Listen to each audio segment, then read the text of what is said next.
time, fools. Hey there, fools. Big T here, and I'm back with another commentary. And it's been a minute since I did one of these, so I hope you guys like this one. Hasn't been a whole lot to talk about recently. I actually have a discussion with me and the crew talking about Nintendo's previous, what do they call it? Direct partner, or what? Direct partner? Partner direct. So look forward to that. Should come pretty soon after this video. But I've just been thinking, like, this week is a big week, or it would usually be a big week, but you can't tell, really, or at least I don't really feel it. And we're getting new consoles from Microsoft and Sony. And I just, I'm kind of indifferent. I mean, I want a Series X, and at some point I'm sure I'll pick up a PS5, but this is a week that should be like a joyous, momentous for gamers, for geeks and gamers like ourselves. It should be exciting, and new hardware is always fun and interesting. But that's usually because of software, and that is really the problem here. The software isn't really all that compelling. Now we're getting some cool new games coming out, but they're not like, you have to buy this new hardware to play those things, because we're moving into kind of an era of, cross-platform, cross-gen, where you can play your old stuff on your new stuff, and some of the new games can be played on your old stuff, on your old boxes. So there's a lot of that excitement that's just not there. And I don't know, it's kind of sad. Now, obviously, this has been one crazy, trying year. Thanks to good old Covey, who's 19. This whole year has been just damp. And, obviously for video games, it's just because of what's going on, with Covey. We haven't been able to get as many, games got pushed back and all this kind of stuff. So it's just kind of crazy. But here we are in a week where we're getting new hardware, and I just don't feel it. Like, I don't feel excited as I usually would. Even in years where, consoles came out that I didn't care about. 2013, right? Was it 2013 where we got PS4 and Xbox One? I didn't go get either one of those consoles day one, but there was more excitement, at least for me, around them. I mean, maybe some of the quote unquote fanboys will still be excited, or still are excited for it, but I don't really believe it. And like I even if you look back at Xbox One and PS4's launch, they weren't like big standout, oh my god, you got to get games, but there were new games that were specific to those boxes. So there was at least some kind of interest there. There was still some kind of excitement around that.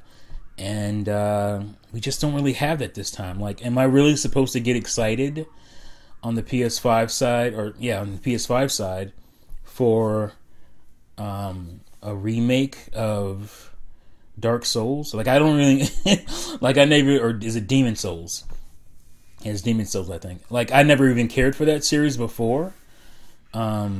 And yeah, I mean, the game looks really nice. But it's still Demon Souls. So for me, it's not going to move me. It doesn't move me one bit. I just couldn't care. And, if you look at launch window for PS5, I guess you're getting Miles Morales, but again, that I can play that on PS4. So, not really in a rush, to get a PS5. And there's a really good chance that we won't even have any available. Like, I don't think the shipments are going to be significant for either of these consoles. And if you didn't pre-order you're gonna have to get lucky. It's probably only gonna get harder to get one as we get closer to the holidays. So yeah, I don't see anything software wise on PS5. Same thing for Xbox One, or Xbox Series X, I should say. And I'm saying Xbox One in my, unconsciously, because I'm going to be playing Xbox One games on it for the most part, basically. Something made a mess of this place. There's nothing there. Like, the only difference between these two consoles for me is that at least with the Xbox One, I'll get all the benefits of my legacy content. Like, I have way more, games that I could play on my Xbox Series X that I already own over my PS5. If I was to get a PS5, I would probably. There's literally, like I said, I don't care about Demon Souls remastered, or remake, or whatever it is. There's only a couple of PS4 games I need to finish that I own, and maybe there's a couple more out there that I would care to buy, but not much on that side. Now, whereas my Xbox, I have 50 or so 360 games. I have about that for Xbox Original, and my Xbox One collection is about 40 or so. So I have games that will get enhanced, because I haven't been able to even, because I don't have an Xbox One X or anything like that, or S even. I have the original Xbox One, so I'm not able to enjoy the enhancements given to those older titles. So for this that is an advantage for me. That's something I can hang my hat on, as far as giving me some kind of difference in the games I already play. So I'm looking forward to that. I really am. I think that's a cool thing.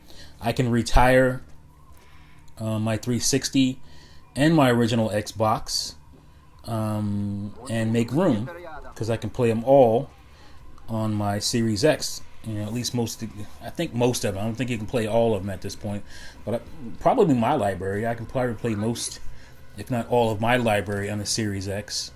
So I can make room. I can retire those systems the way I did my Wii when I got the GameCube not HD adapter, but the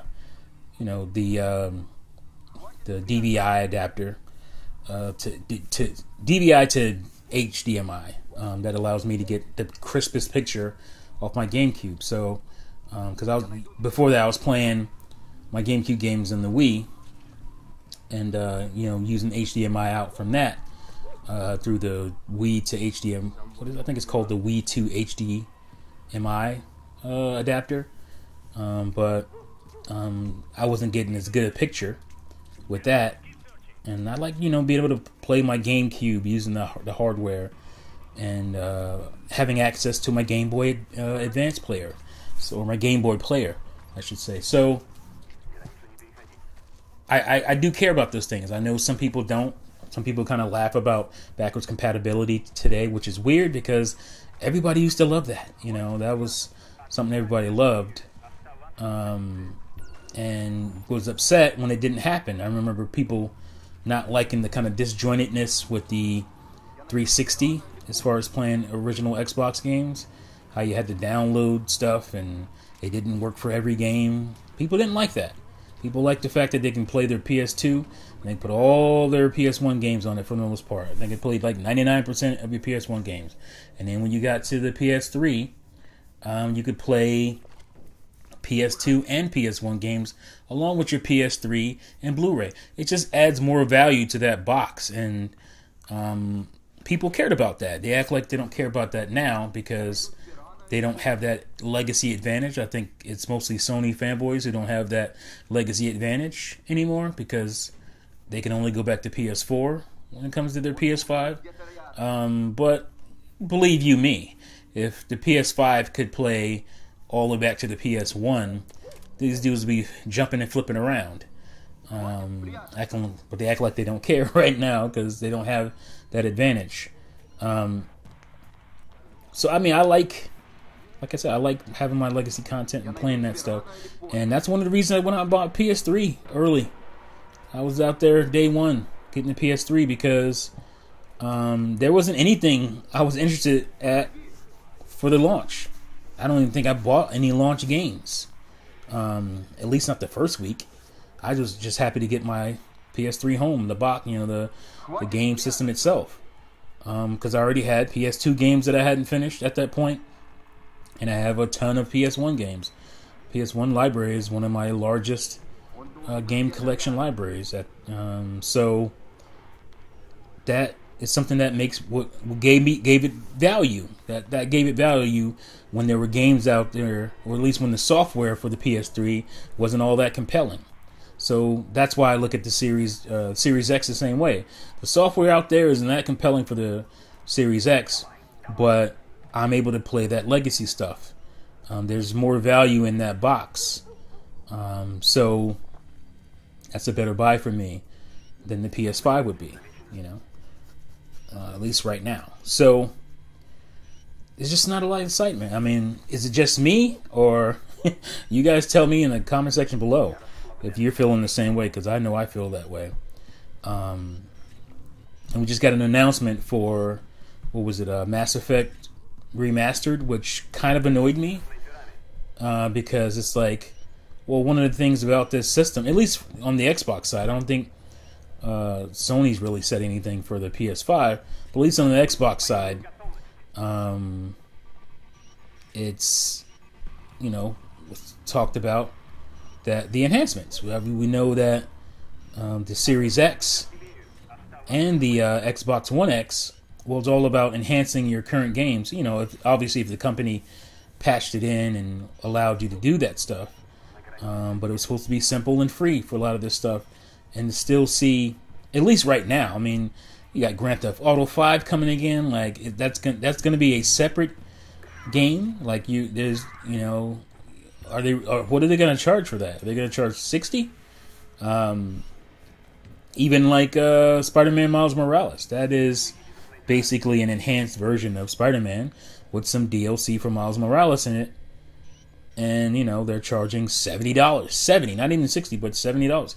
So it's just like, well, why couldn't you just enhance my current version? And even with the stuff that does that, there's nuances, like with, what's the game? Control. Like, what they're doing is crappy. Like, it's just garbage to what they're doing to consumers. How they're locking it away from people who bought the game already, people who supported your game. You're getting locked away from the enhancements, and it's bananas. This is just a weird. I don't know if it's just COVID. I don't know if it's just because of COVID, turning 19. That this year is weird, especially with entertainment. It's obviously that on the movie side, it's a disaster there. But on video game side, it's just I think it's just they think they can get away with stuff that they shouldn't be doing. And I guess only time will tell how these things sell and how fans react to this stuff. Because right now, it's garbage. I'm not feeling it at all, and we'll see if other fans feel it. Because people complain about stuff and still buy it, and that's gonna actually be a future video you'll see this week. I have my commentary on that as well, so look forward to that. But yeah, let me know what you guys think in the comments below. Are you excited for this gen or next gen, soon to be the gen we're in? Is there games you're looking for? Let me know what they are, because maybe I can check them out as well. And at least like I said, the first few weeks of these launches, I don't see anything, but beyond that, it should get better. But yeah, thank you guys for watching and listening, and see you fools next time. Peace out. Я расслабляться смотреть в оба. Let's go for a walk.